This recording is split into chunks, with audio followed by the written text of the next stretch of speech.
Bonjour à tous, bienvenue sur la chaîne. Je vous rappelle la chaîne des bons plans, plutôt en import, toujours pour avoir des tarifs intéressants. Aujourd'hui, j'ai le plaisir de vous présenter la Ambernic RG556, donc une console rétro gaming. Ambernic, une marque connue. Donc je vous mets un lien dans le descriptif pour retrouver un bon plan sur cette console. Donc je suis très content de vous présenter parce que c'est le plus haut de gamme de chez Ambernic. Et ben, dans la vidéo, pour rien vous cacher, on va la comparer à la Retroid Pocket 4 Pro. Alors la MO1 2, c'est pas la peine. On sait que déjà c'est pas du tout la même gamme tarifaire. Et puis on sait qu'elle est plus puissante. Mais ici, c'est la Retroid Pocket 4 Pro qui vient en comparaison. Et on va voir si ça vaut le coup ou pas. Et on va comparer les deux puisque j'ai possédé les deux. La Retroid, je l'ai eu aussi. Et on va voir un peu ce que ça donne. Et je vous donnerai mon avis en toute sincérité sur les deux consoles. Alors on commence par un petit unboxing rapide. La console en elle-même, qui est bien protégée toujours avec une mousse sur le dessus, ça c'est typique Ambernic et tant mieux. L'emballage d'origine bien cartonné, bien dur. Un verre trempé avec de quoi l'installer, donc ça merci, c'est sympa. C'est pas sur toutes les consoles, donc merci. Un câble USB-C, USB pour recharger la console.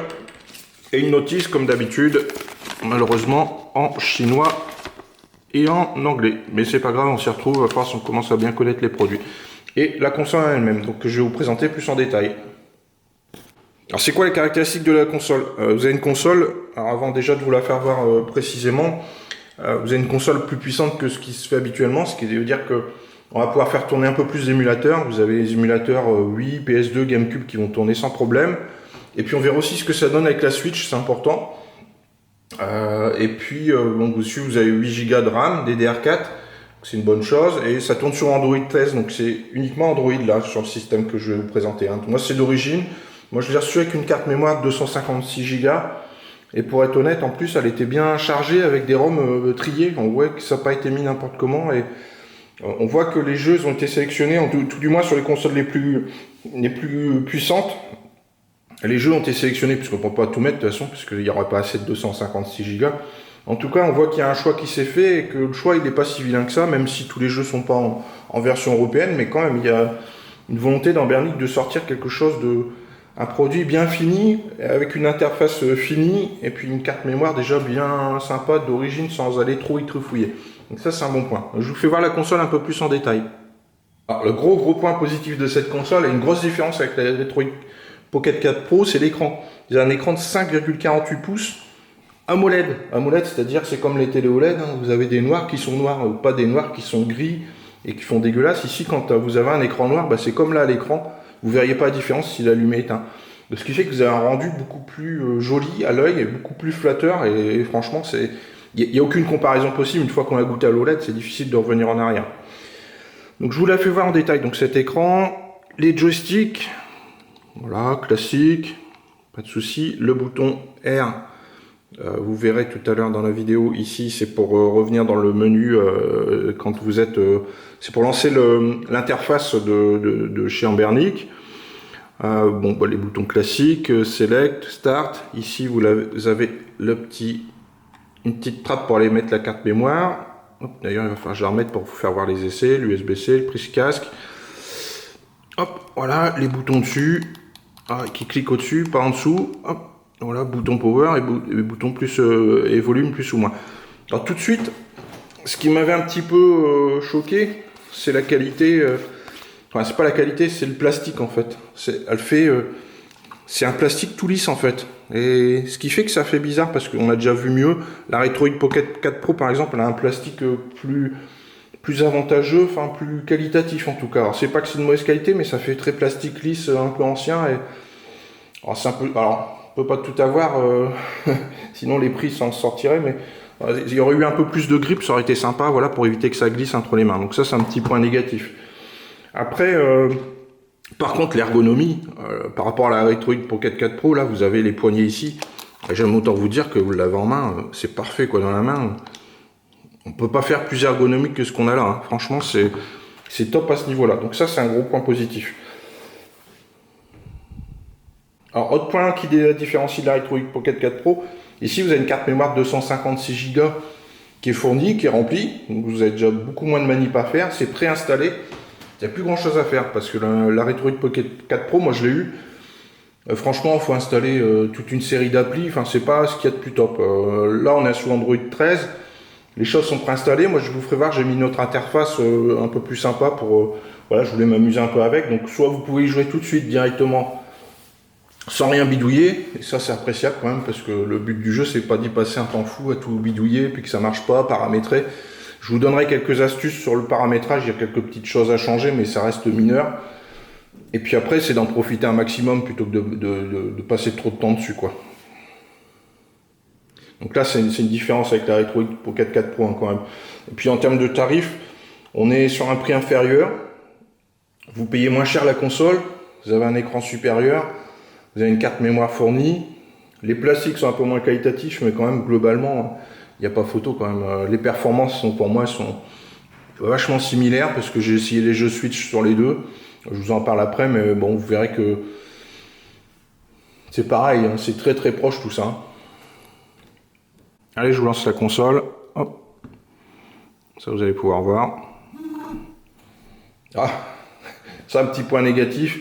Ça vibre, comme vous venez d'entendre. Ça fait une vibration assez vilaine au démarrage, mais bon, c'est comme ça.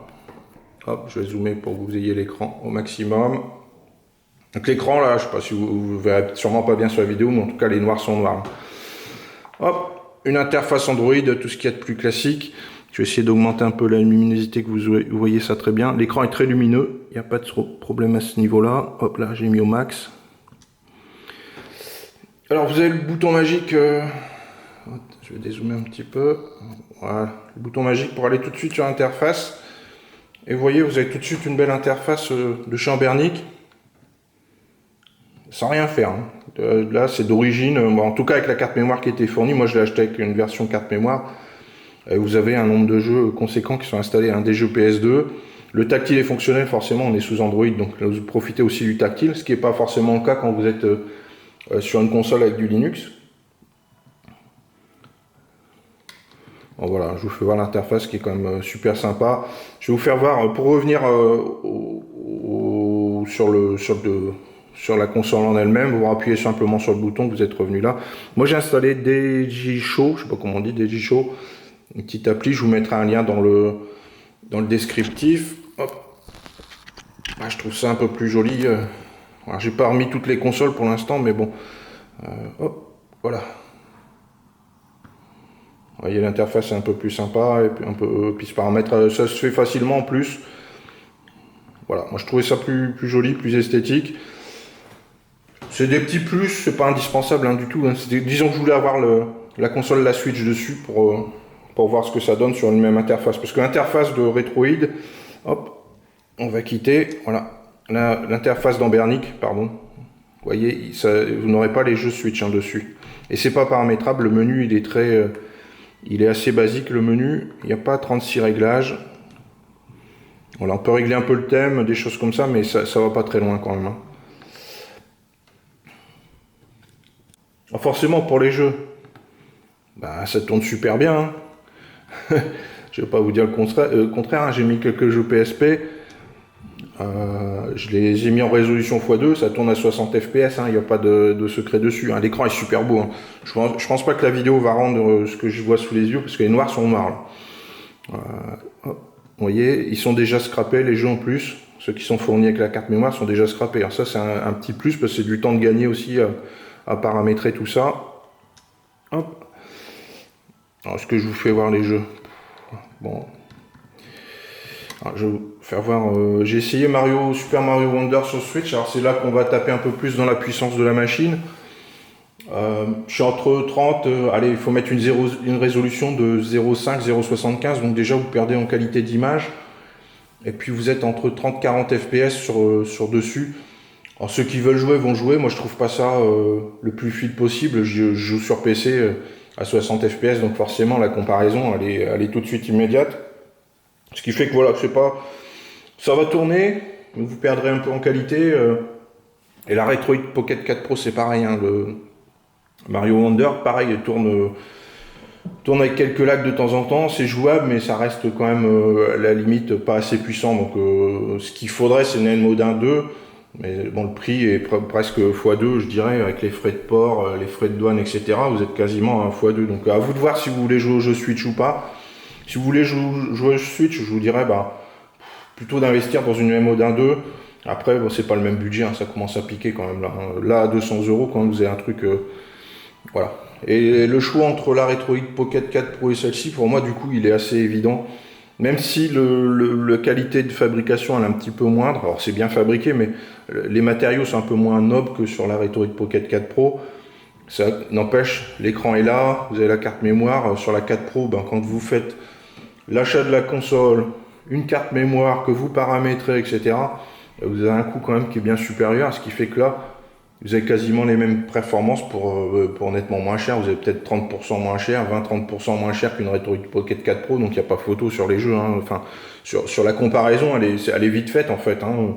À moins que vous aimiez bidouiller, encore là, vous allez bidouiller aussi. Hein. Si vous allez sur Dejijo, là, vous avez de quoi paramétrer aussi. Hein. Il y a de quoi s'amuser aussi là-dessus. Hop, voilà. Il y a de quoi largement s'amuser ici. Hein. Donc à vous de voir. Moi franchement, c'est mon coup de cœur. C'est la console que je vais garder. J'en ai eu quelques-unes. La Retroid Pocket 4 Pro, elle m'a un petit peu énervé parce que j'ai passé beaucoup de temps à la paramétrer. Donc ce qui fait que c'est ma console coup de cœur. L'écran est beaucoup plus beau. Franchement, l'OLED, ça n'a aucune comparaison. Alors je vous avais dit tout à l'heure, je vous donnerai quelques astuces.